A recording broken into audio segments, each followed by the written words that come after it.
Sabay-sabay natin alamin ang mga kaganapan na nangyayari sa ating bansa.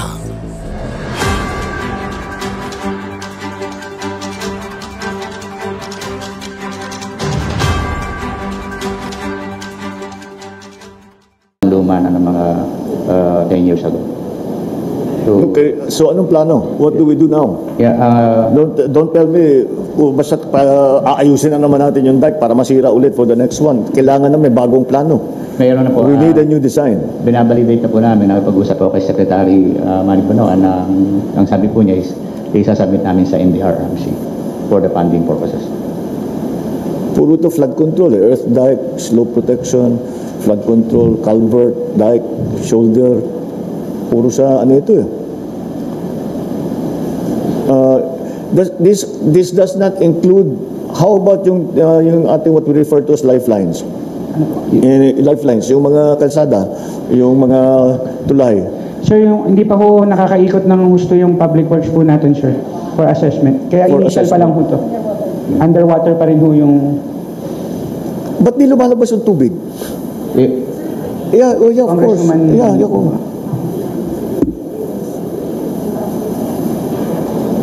Right, yan. Yan. If I may po,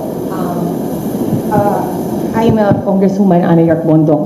Good morning po and thank you very much po for visiting our province. Malaking bagay po sa amin ito. I am the Congresswoman of the 4th District of Pampanga. I-clarify ko lang po, no, there are 198,000 affected families. I would like to let you know po, everybody in this room, 100,000 po na affected families ay nasa distrito ko. So 50% po of the families that are evacuated. At sa amin hindi na po in-evacuate kasi hindi na po kaya na evacuation center. 8 bayan po ang naging evacuation center mismo. They all filed po into the 4-story classroom building po or 2-story classroom building kasi po yung bahay nila hindi na po makayanan. So right now, baka ho the water is existing. So tama po yung tanong nyo, bakit po hindi makalabas yung tubig? And I would like to share, no, ang dami ko pong in-interview ng mga tao. This is the worst flood since 1972. I know it's shocking. I know it's nakakabigla. But since the tail dike was breached po in 2012, this is now the worst flood that has happened. Never before po have I seen 4 towns become AC. Dagat na po. Makabebe, Masantol, Santo Tomas, San Simon, and Minalim.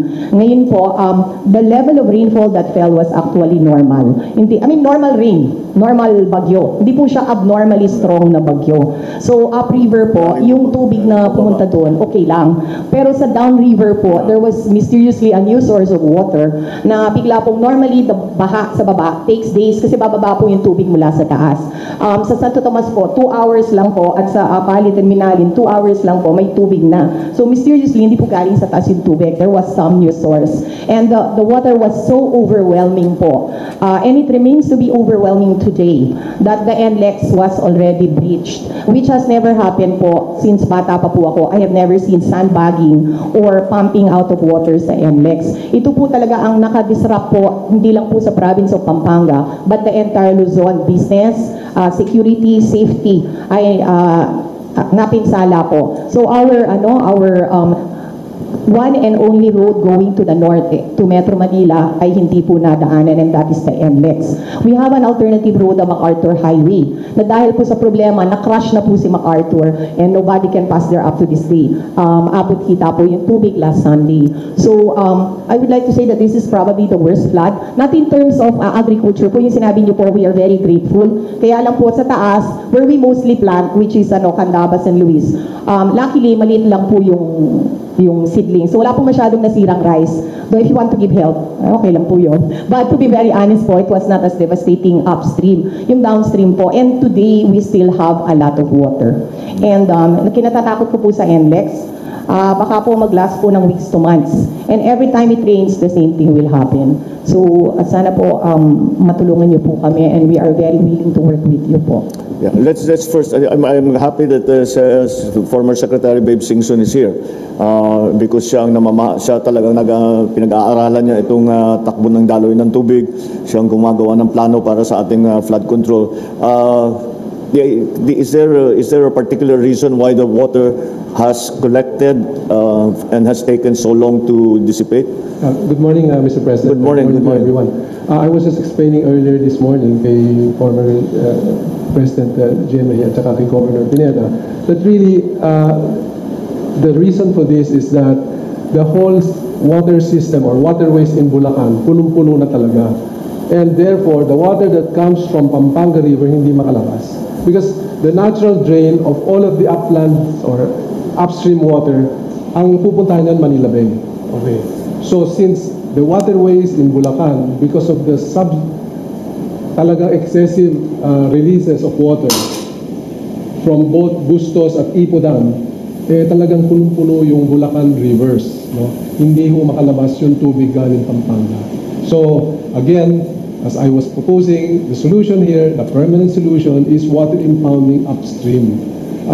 The main reason, Mr. President, why Bulacan River is clogged, between Bustos and Ipo, no, ang sinasabi sa amin ng NIA, because we've been meeting with NIA as well, si Administrator Gillian, 100 MLD or volume ng kailangan sa Bustos. Pero sa Ipo, 700. May malaking volume na sumusubo between Bustos and Ipo, and this is from Bayabas River. So dapat mag-imbak na doon sa Bayabas, i-retain yung tubig doon, wag nang i-release habang bumabagyo, para ganoon medyo may carrying capacity po yung Bulacan. At makakalabas naman si Pampanga River water. Now, as far as Pampanga, the solution there is water impounding upstream San Antonio Swamp and Candaba Swamp, para ganoon during disturbances like this, yung excess water capacity of Pampanga, itatabi nyo muna dun sa water impounding, both in San Antonio at Candaba Swamp, and release that when there is already carrying capacity on Pampanga River. When you speak of impounding the rainwater, how big? May mga studies naman ho yan. We estimate Candaba might take 100, 200 hectares. Depende kung gaano kalalim ang huhukayan. Ganon din. Mas maliit yung sa San Antonio Swamp. But ang problema kasi, from San Antonio, napakatarikunong river beds. So dadalhin talaga niyan lahat ng putik, and the scouring that happens along the way, talagang massive. Putik lahat. If I may, Yes. I'm sorry, very, very sorry to interrupt. Secretary Babe Singson, I'm saying this po in front of the Mayor of Candaba at lahat po ng 4 distrito. Hindi po kami papayag sa impounding po sa Candaba Swamp. That is a wrong concept and we are not going to allow that. At dyan po sa Candaba, dyan po nag-umpisa ang Balahap movement. If you want a security problem, sirain niyo po yung hanap buhay po ng lahat ng mga magsasaka sa Candaba. Mag-walk out po kami dito. Ma'am, excuse me. The total Candaba Swamp is 2,000 hectares. Okay. Now, imbis na nababaha yung buong 2,000 like what's happening today. Sir, Candaba Swamp and impounding is not the problem. There are many problems that includes, number 1, subsidence for downriver. Number 2, I'm sorry? subsidence for sinking of the land. But that's precisely what he was explaining, is that hindi na napuno na. So, hindi natin sa downriver sa inyo. Kaya nga hindi na bumababa yung tubig dahil puno na dito sa baba. Naiimbudo po. Kaya nga, pero hindi, this is not something that we're doing intentionally. It is something that has happened because napakalakas ng ulan. Hindi po napakalakas ng ulan because the water in Napakalakas ng ulan dun sa taas, kaya bumaba yung tubig. Yes po, but the water level was not abnormally high. Instead of arguing about it, what do you suggest? Ito po ang suggestion ko.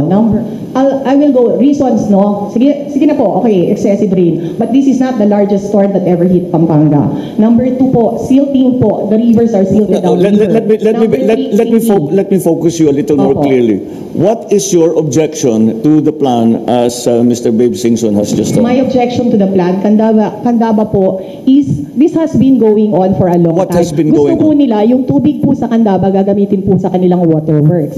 Ngayon po, Candaba is, ito lang food security po ang importante sa Candaba. Hindi po natin pwedeng galawin. And number 2, this is private land. Hindi po pwedeng mag-impounding lang po. Okay, so what's the solution?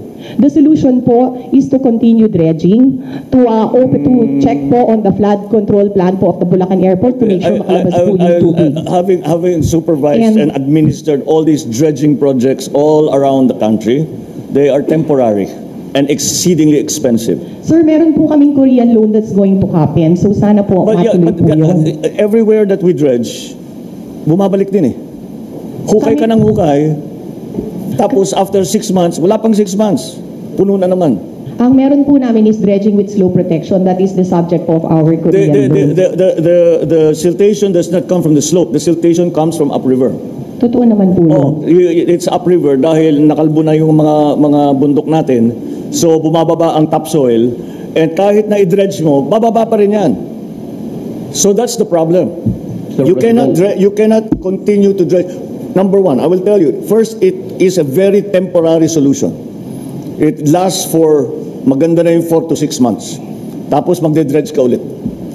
Number two, napakamahal gawin. So, we cannot continue to do this as a solution na every season magde-dredge tayo.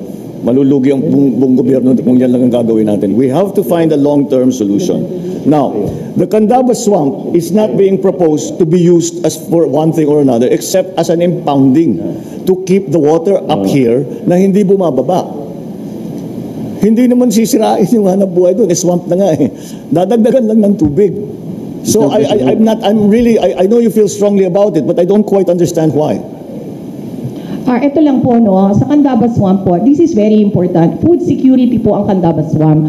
The Candaba po, 3 plants 3 times a year. Pag linagyan nyo po yan ng tubig, dadagdag naman po ang rice import natin. In fact, the 4th District of Pampanga is the only rice-producing region right now in Pampanga. Pag impound nyo po yung tubig, wala na pong rice dito. Ayaw sa amin. Mr. President, We ask the Mayor of Candaba po to let us. I am the Mayor of Ayan. Candaba. The project of the former secretary way back 2013. And those affected farmers, families, more than 9,000 in Candaba of that 2,000 hectares. Mr. President, wala silang pinropose sa amin that these 9,000 affected farmers will be given another job. So kaya tumayo yung mga kapangpangan, yung mga taga-Candaba before, and we oppose this with Congressman MP Bongo, na ayaw namin sa Candaba. I'm sorry, Mayor, hold mo muna. I will interrupt Yes, sir. here. Pinag-uusapan lang natin yung technical solutions doon sa baha. Okay? Yes, sir. So, Dahil po, sir. ito ang sinasabi na maaring solusyon. Ngayon, tama ka, like a good LGU executive, inaalala mo yung hanap buhay ng mga mawawalan ng hanap buhay. Ang pagkakamali sa unang proposal, hindi nagbigay ng kapalit. Tayo naman kung gagawin natin, may kapalit.